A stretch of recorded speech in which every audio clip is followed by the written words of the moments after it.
नमस्कार, मैं जितेंद्र चतुर्वेदी। क्या नरेंद्र मोदी को ब्रह्मास्त्र मिल गया है?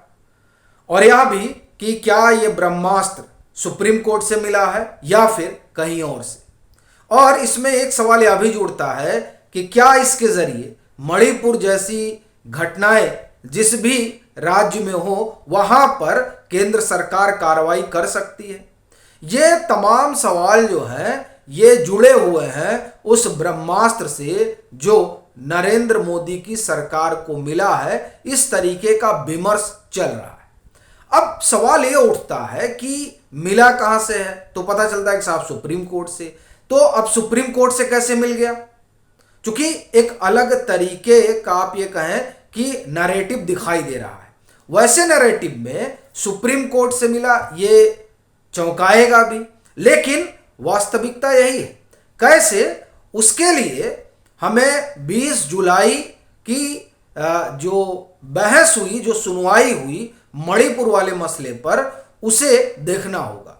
लेकिन उससे पहले एक बहस 10 जुलाई को भी होती है सुप्रीम कोर्ट में, पहले उसे देख लेते हैं, फिर 20 जुलाई का सफर तय करते हैं। वैसे भी 20 जुलाई तक जाने के लिए 10 से होकर जाना पड़ेगा, क्योंकि दोनों ही मामले मणिपुर से ही जुड़े हुए हैं।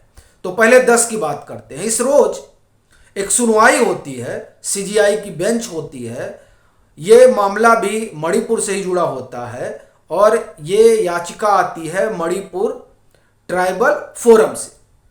इसमें दरखास्त लगाई जाती है सुप्रीम कोर्ट के सामने कि साहब ये जो मणिपुर में हिंसा चल रही है और ख़ासतौर से जो हिंसा प्रभावित क्षेत्र है वहाँ की सुरक्षा के लिए, वहाँ जो लोग हैं उनकी हिफाजत के लिए आप केंद्र सरकार को आदेश दीजिए कि वो मणिपुर के हिंसा प्रभावित क्षेत्रों में सेना को डिप्लॉय करे।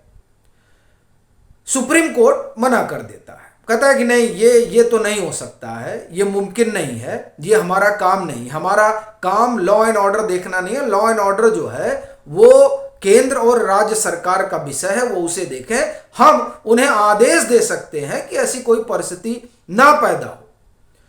और यही नहीं, सुप्रीम कोर्ट रुकता। सुप्रीम कोर्ट एक बात और मेंशन करता है जो बड़ी महत्वपूर्ण है और इसे जानना बड़ा जरूरी है, क्योंकि जब हम 20 को पहुंचेंगे, यानी जब हम 20 जुलाई की बात करेंगे, तब दरअसल चीजें और साफ होंगी। इसमें आप देखिए सुप्रीम कोर्ट क्या कहता है। सुप्रीम कोर्ट कहता है कि मतलब जो जिसने याचिका डाली वो बार बार प्रोवोक करते हैं कि नहीं, वहां स्थिति बहुत गड़बड़ है मणिपुर में, और जो हिंसा प्रभावित क्षेत्र है वहां पर आप कर दीजिए। सुप्रीम कोर्ट कहता है नहीं। सुप्रीम कोर्ट ने क्या कहा? The greatest hallmark of the democracy is civilian control over army and we can not breach that. यानी आप जो ये कह रहे हैं ना कि वहां सेना का डिप्लॉयमेंट करवा दीजिए, ये नहीं हो सकता है, क्योंकि जो ये डेमोक्रेसी है उसकी सबसे बड़ी खूबसूरती यही है कि यहां जो सेना है वो लोकशाही के अंतर्गत काम करती है, लोकतंत्र के अंतर्गत काम करती है। तो इस वजह से ये तो नहीं हो सकता है। हाँ, ये जरूर है कि जो मेजर्स हो सकते हैं उसके लिए आदेश दिया जा सकता है। अब देखिए ये 10 तारीख को होता है, मणिपुर का ही मसला है। 20 तारीख आते आते चीजें एकदम आप कहिए 180 घूम जाती हैं, और उसकी बड़ी वजह वो जो वीडियो, जो फोटोग्राफ्स बाहर आते हैं और जिसे देखने के बाद सुप्रीम कोर्ट की टिप्पणी आती है। खुद सीजीआई बैठते हैं, एसजी और एसजी को बुलाया जाता है, बाकायदे उनको दपटा जाता है, डांटा जाता है और कहा जाता है कि ये जो कुछ हो रहा है इस पर आप कार्रवाई करिए वरना हम कुछ करेंगे। और उसे देखकर कोई भी ऐसा करेगा, लेकिन और इसी तरह की प्रतिक्रिया होगी, क्योंकि वो बड़ी शर्मसार करने वाली घटना है। लेकिन बड़ी चीज ये हुई कि अब आप कहेंगे कि इसमें ब्रह्मास्त्र कहां से मिल गया। यहां तो बाकायदे सुप्रीम कोर्ट ने जो है खरी खरी सुना दी सरकार को और कह दिया कि केंद्र सरकार और राज्य सरकार सुन ले, अगर ये कार्रवाई नहीं करेंगे तो हम इसमें हस्तक्षेप करेंगे। और आप बड़ी बात ये देखिए कि सुप्रीम कोर्ट का ये कहा जाना उस पूरे इकोसिस्टम को कितना सुहा रहा है। वो कह रहे हैं कि मिनॉट आपके पास 142 अनुच्छेद 142 के तहत जो है ढेर सारी शक्तियां हैं सुप्रीम कोर्ट के पास। और फिर उसमें कई लोग तो ये भी हवाला दे रहे हैं कि नहीं, डिप्लॉयमेंट तो कराया जा सकता है। देखिए कोलकाता हाई कोर्ट ने जो है चुनाव के दरमियान इस तरह का आदेश दिया था पश्चिम बंगाल सरकार को। इस तरह की तमाम चर्चा अब छिड़ गई है और कहा जा रहा है कि जब 28 जुलाई की सुनवाई हो तब जो सुप्रीम कोर्ट है वो दरअसल ये जो लोग कह रहे हैं उसका भी ख्याल रखा जाए, चूंकि ये इसी तरह से नरेट कर रहे हैं कि मिलॉर्ड आप ये करें, मिलॉर्ड आप ये करें। खैर बड़ी चीज ये है कि ब्रह्मास्त्र कहां से मिल गया। अब इसका कैच आप देखिए, क्या कहते हैं सीजीआई, क्या कहती है वो बेंच कि ये जो वीडियो है, ये जो तस्वीर है, ये हृदय विदारक है और ये किसी भी सभ्य समाज को स्वाभाविक शर्मसार करती है। अब आप कार्रवाई करें, नहीं तो हम करेंगे। यानी कि इस तरह की जो घटना है वो उस घटना पर केंद्र सरकार को खामोश नहीं बैठना चाहिए। और उसी दरमियान ये भी चर्चा है कि कहा गया कि अगर आपकी सरकार नहीं होती, मतलब जो संबंधित राज्य है, तो क्या आप वहां प्रेसिडेंट रूल नहीं लगा देते। इस तरह की चर्चा खूब है। अब यहां भी एक कैच है, यानी कि मणिपुर में जो हुआ और जिस तरह की बीभत्स घटनाएं हुई, हालांकि उस पर कार्रवाई हो रही है, संभवतः 5वीं गिरफ्तारी हो चुकी है उस मामले में, लेकिन फिर भी जिस तरह से सुप्रीम कोर्ट नाराज हुआ और जो कुछ सुप्रीम कोर्ट ने कहा उससे एक बात तो साफ हो गई, वो ये कि मणिपुर जैसी घटना पश्चिम बंगाल में हुई है तो पश्चिम बंगाल में केंद्र सरकार को कार्रवाई करने का एक तरीके से आप ये कहें अधिकार मिल ही गया है।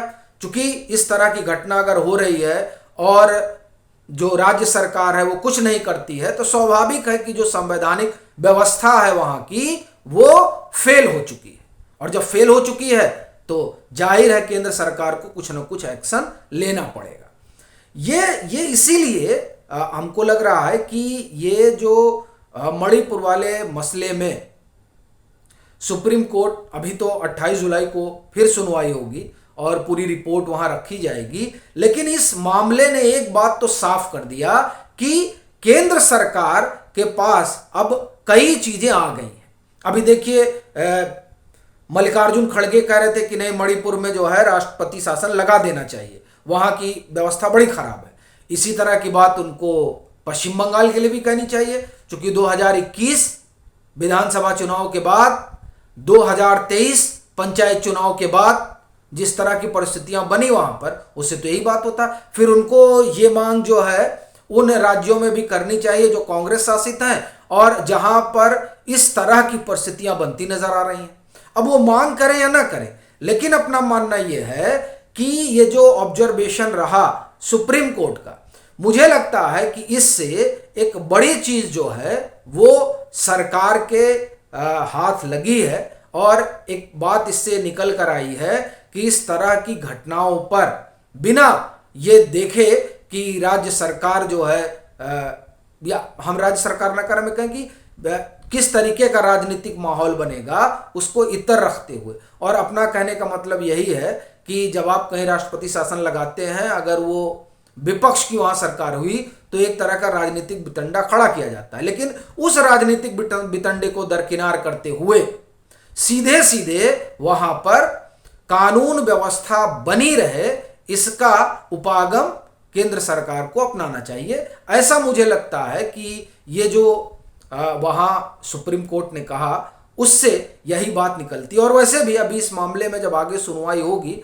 तो मुझे लगता है कि एक नजीर बन जाएगा ये मामला और इससे नरेंद्र मोदी की सरकार को और आप ये कहें कि बल मिलेगा, जो मेरा अपना मानना है, खास तौर से ऐसे मामलों में जहां राज्य सरकार तो सोचती नहीं कि क्या करना चाहिए। अभी पश्चिम बंगाल इसका सबसे बड़ा उदाहरण है।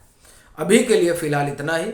अगर आप मतांतर से नहीं जुड़े हैं तो जुड़ें, वीडियो को लाइक करें और खूब शेयर करें।